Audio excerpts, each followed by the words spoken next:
Olá, antenados e antenadas, bom dia, boa tarde, boa noite e eu sei que para alguns, boa madrugada. Sejam todos e todas muito bem-vindos à segunda aula da unidade 1, Introdução aos Sistemas de Bancos de Dados, do curso Fundamentos de Bancos de Dados. Na aula de hoje, nós vamos estudar as principais ideias, as principais inovações trazidas pela tecnologia de banco de dados em relação à tecnologia, ao paradigma de processamento de arquivos, beleza? Então, vem com a gente que a aula de hoje tá massa. Boa tarde a todos e a todas. Então hoje é a nossa segunda aula da unidade 1, Introdução aos Sistemas de Bancos de Dados. Na primeira aula, nós discutimos como ia ser a disciplina, como é que é a estrutura da disciplina, a metodologia utilizada, discutimos o conteúdo que vai ser estudado ao longo de todo esse curso. E, em seguida, nós discutimos como era feito o armazenamento de dados antes da existência da tecnologia de banco de dados.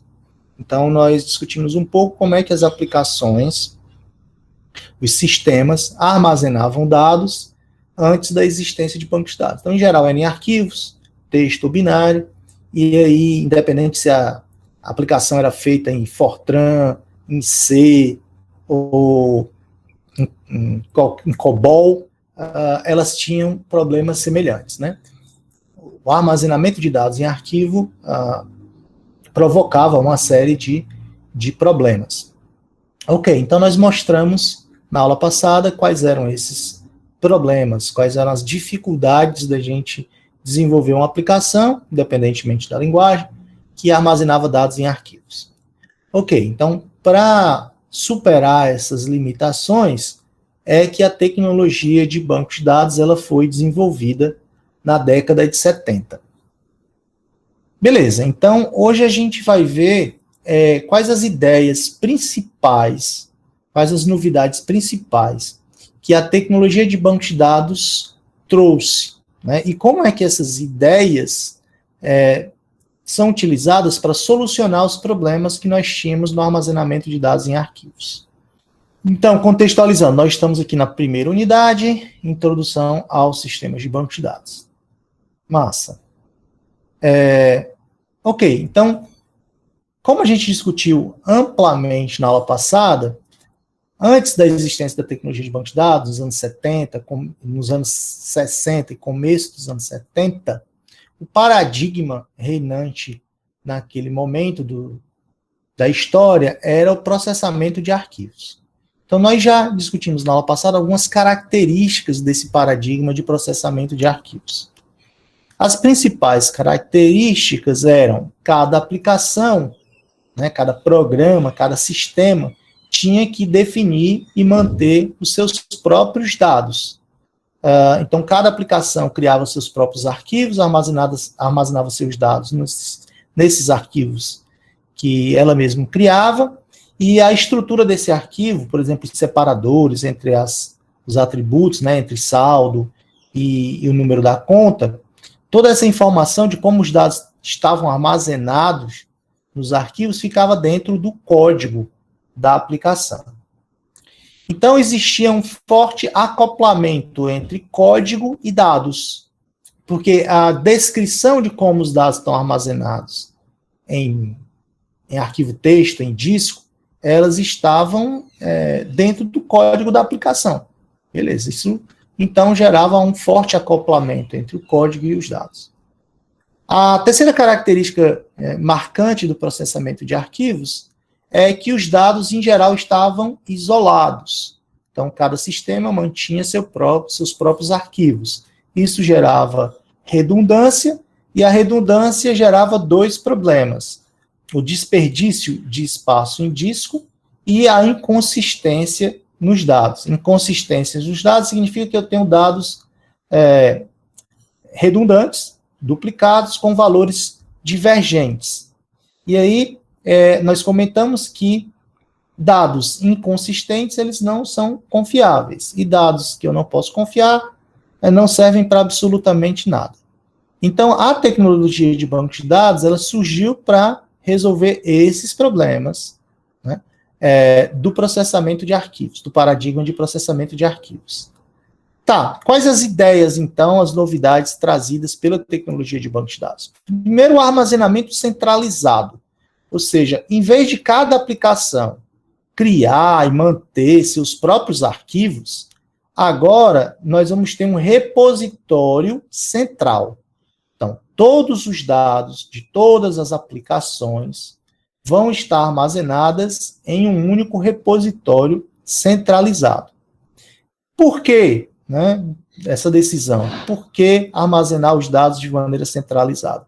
Porque isso reduz a possibilidade de redundância e inconsistências. Imagine o seguinte, alguém que estava desenvolvendo o sistema de compras já criou lá um arquivo para guardar os clientes. Aí alguém que vai desenvolver o sistema de vendas ou de contas a pagar, contas a receber, precisa criar um arquivo para guardar as informações dos clientes. Mas quando ele vai lá criar no repositório central, ele vai olhar, opa, já existe um arquivo para armazenar clientes, informações de clientes. Então eu não vou criar um novo, tá? Então, só o fato desse repositório ser centralizado, isso já reduz a possibilidade de redundância. Não elimina por completo a possibilidade de redundância.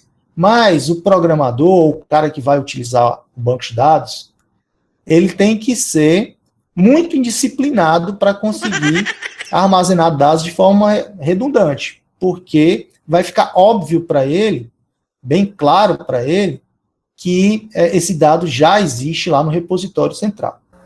Boa tarde, professor. Aqui é o Gustavo. Então, eu tenho uma pergunta sobre esse ponto, que é que a gente está presumindo, né, um contexto que a gente está fazendo um conjunto de aplicações para um determinado fim, né, que vão consumir um banco de dados. Né? Ou a gente está falando no contexto de que dois desenvolvedores que não se conhecem, estão fazendo aplicações diferentes, mas querem consumir o mesmo banco de dados. Porque a minha pergunta mesmo é sobre, tem que haver uma padronização de como esse banco de dados vai ser guardado, as informações vão ser colocadas, né? Sim. Aqui, imagine, qual é o contexto que eu estou falando? Eu estou falando num contexto que eu tenho uma mesma empresa, né, onde nessa mesma empresa eu tenho profissionais diferentes, vários programadores, desenvolvendo sistemas diferentes, mas para uma mesma empresa. Esse é o cenário. E aí cada programador, por exemplo, vai estar, ou cada grupo de programadores, cada time, vai estar desenvolvendo uma aplicação diferente. Então eu tenho uma equipe que está desenvolvendo o sistema de compras a pagar, uma outra equipe que está desenvolvendo o sistema de compras, de contas a receber, outro está desenvolvendo relacionamento com o cliente, outro desenvolvendo recursos humanos, tá? Então, eu tenho equipes diferentes ou programadores diferentes da mesma empresa, trabalhando em sistemas diferentes dessa empresa.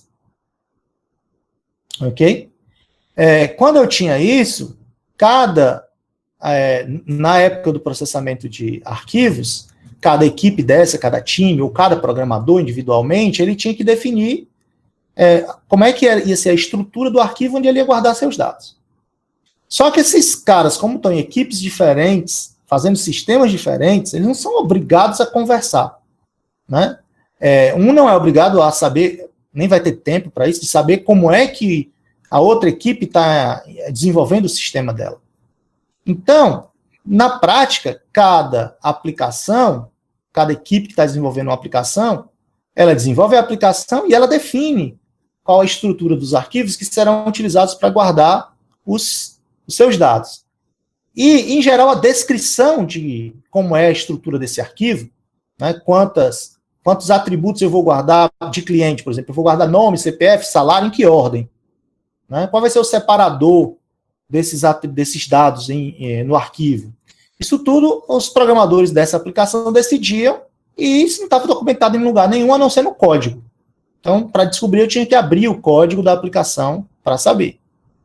Então, isso causava esse forte acoplamento entre código e dados. Tá?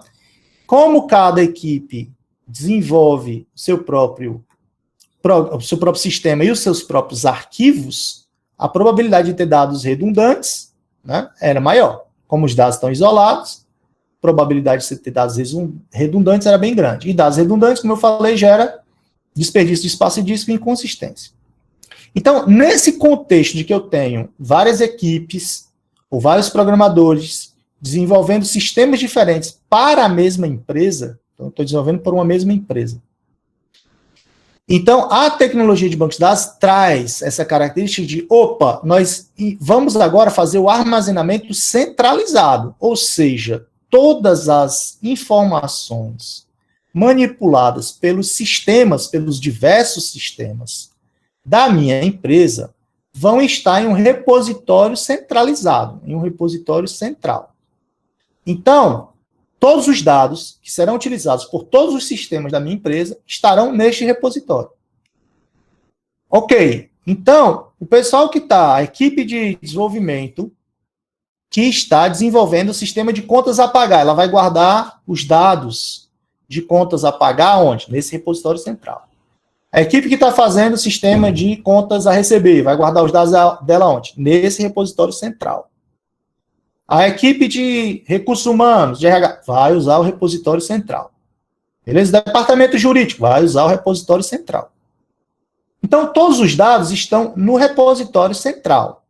Agora, vão estar em arquivos diferentes, tudo bem. Eu posso ter centenas de arquivos aqui nesse repositório central. Mas o fato é que todos os meus programadores, independentemente da sua equipe, vão ter acesso a esse repositório central.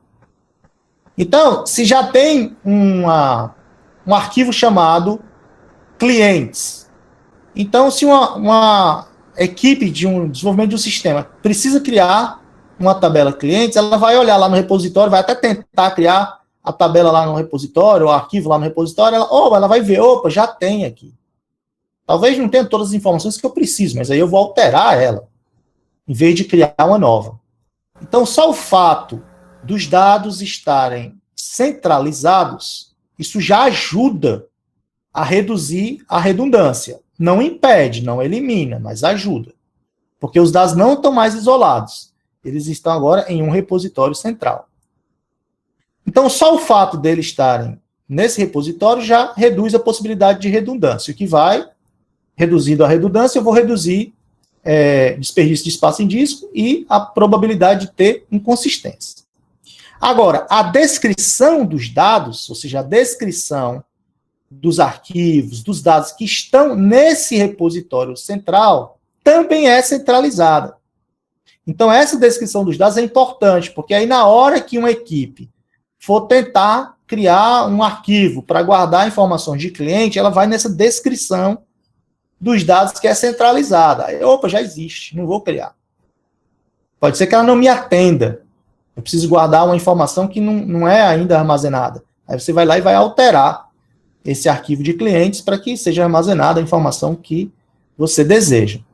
Beleza? Então, tanto o armazenamento centralizado como o armazenamento da descrição dos dados, né, também de forma centralizada, isso ajuda, não elimina, mas ajuda a reduzir a redundância dos dados. Não sei se eu respondi tua pergunta, Gustavo. Respondeu sim, professor. Então, ainda continua tendo uma necessidade ali de um entrosamento entre equipe, né? Uma documentação, talvez, para indicar, olha, as tabelas do banco de dados são essas e você pode acessar dessa maneira e dessa maneira. Na prática, tem dois profissionais muito importantes, que é o administrador de dados, que a gente chama de AD, e o DBA, que é o Database Administrator. Esses dois profissionais da área de banco de dados, eles são muito importantes aqui nessa tecnologia. O primeiro é o administrador de dados. O administrador de dados é o cara, é o guardião dessa descrição dos dados aqui, ó. Então, agora, como os dados estão centralizados, né, o armazenamento é centralizado, eu posso ter um profissional que vai ser o guardião dessa descrição dos dados, que nós vamos chamar de esquema. esse guardião é o administrador de dados. Então, agora, não vai ser mais assim, um programador, eu quero criar um arquivo para o meu sistema e vou criar. Não.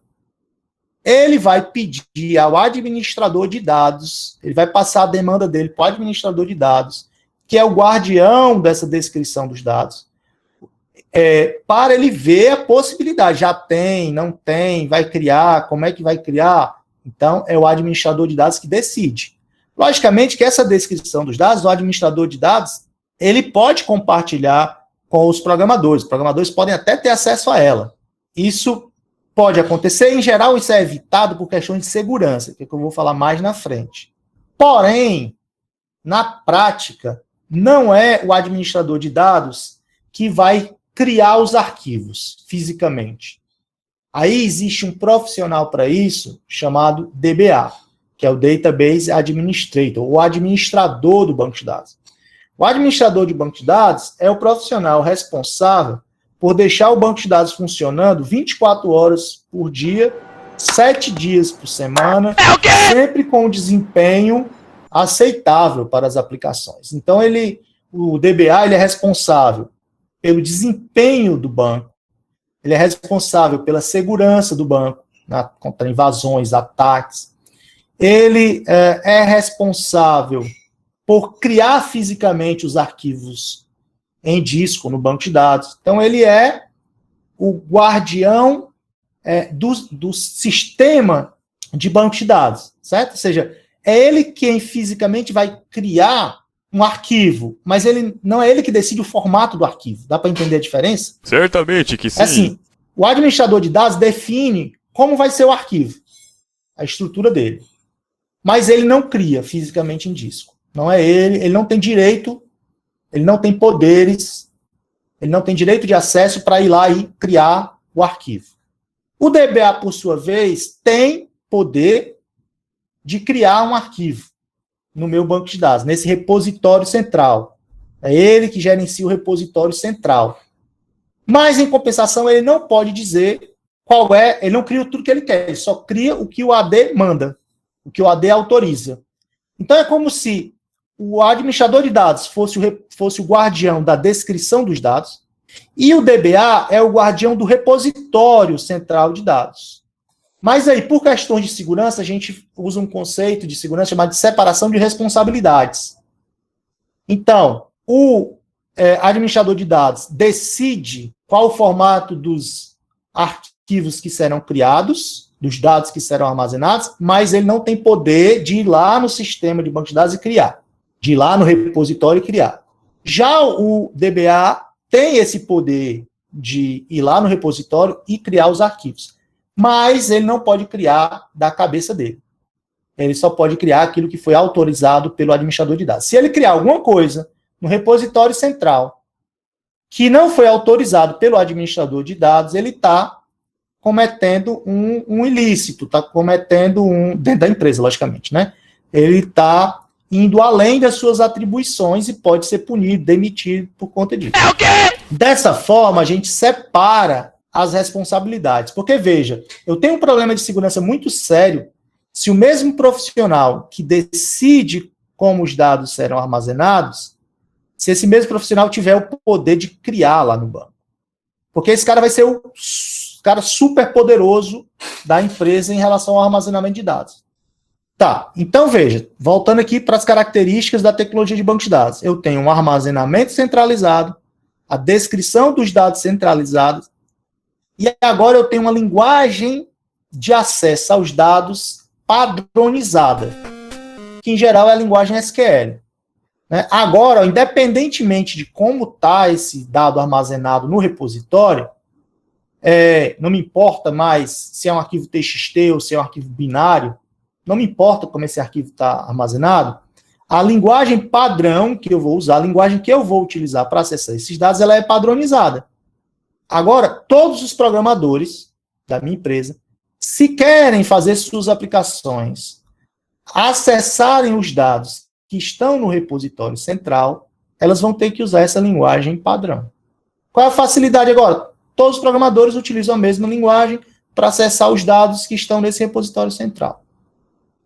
As aplicações podem até mudar de linguagem. Eu posso ter uma aplicação em Python, outra em Java, né? Mas a forma de acessar os dados vai ser nessa linguagem padrão, que é SQL. Ora, isso vai fazer com que eu diminua o acoplamento entre o código e os dados. A ideia é justamente se contrapor a esse acoplamento forte que existia entre código e dados no processamento de arquivos. Então, eu vou tentar diminuir esse acoplamento.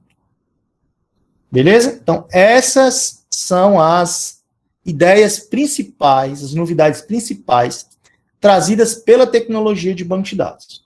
Entendido aí, então, as principais novidades trazidas pela tecnologia de banco de dados, e como, né, já dá para ter uma ideia de que sim, essas novidades, essas características trazidas pela tecnologia de banco de dados, elas realmente tendem a solucionar aqueles problemas que a gente tinha no processamento de arquivos. Então, nós tínhamos essa estrutura aqui no processamento de arquivos dos anos 60, né? Cada programa criava seus próprios arquivos, e dentro do programa eu tinha a descrição de como os dados estão organizados nesse arquivo. Discutimos na aula passada, né, todas as dificuldades, as desvantagens desse modelo, desse paradigma de processamento de arquivos. E aí a tecnologia de banco de dados traz as suas novidades. Primeiro, repositório centralizado. Então, eu tenho um repositório de dados agora centralizado. Todos os dados vão estar armazenados nesse repositório. Esse repositório nós vamos chamar de banco de dados. Beleza, mas eu também vou ter uma descrição centralizada dos dados. Tá?